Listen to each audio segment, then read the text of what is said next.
কত টাকা সেটা জানেন? 5 লক্ষ টাকা, 6 লক্ষ টাকা, 7 লক্ষ টাকা, 8 লক্ষ টাকা। এই টাকাগুলো কোথায় যাচ্ছে? আমাদের একটা ভিসা বিক্রি হয় 10 বার। একটা কর্মীর একটা ভিসার জন্য আবেদন করতে লাগে হচ্ছে সৌদি আরবে 2,000 রিয়াল।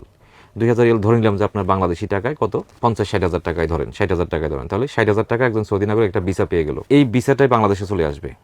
এটাকে বাংলাদেশে মেডিকেল বা অন্যান্য কার্যক্রম সবকিছু করে বিমান ভাড়া সহ লোকটা পাঠালে আসলেই লাগবে হচ্ছে 1,65,000 টাকা। এই সৌদি ভিসাটা বাইর করলো হচ্ছে 2,000 টাকা দিয়ে।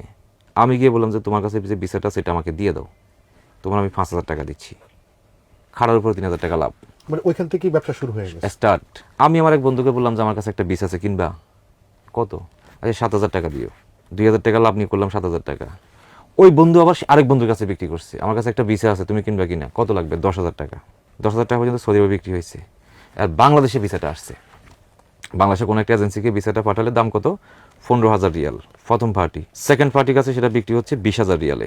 ফাইনালি যখন এটা কোনো গ্রামে কোনো একজন কর্মীর হাত পর্যন্ত যাচ্ছে, সেটা 20 থেকে 25,000 পর্যন্ত হয়ে যাচ্ছে। যোগ হবে মেডিকেল, টিকিট, এটা সেটা মিলে, তাহলে কিন্তু ওই যেটা বললাম 1,65,000 টাকা কর্মী আর দেওয়া সম্ভব হচ্ছে না। হতো যদি সৌদি আরবে সেই নিয়োগকারী প্রতিষ্ঠান থেকে সরাসরি বাংলাদেশের নিয়োগকারী প্রতিষ্ঠানের কাছে ভিসাটা আসতো।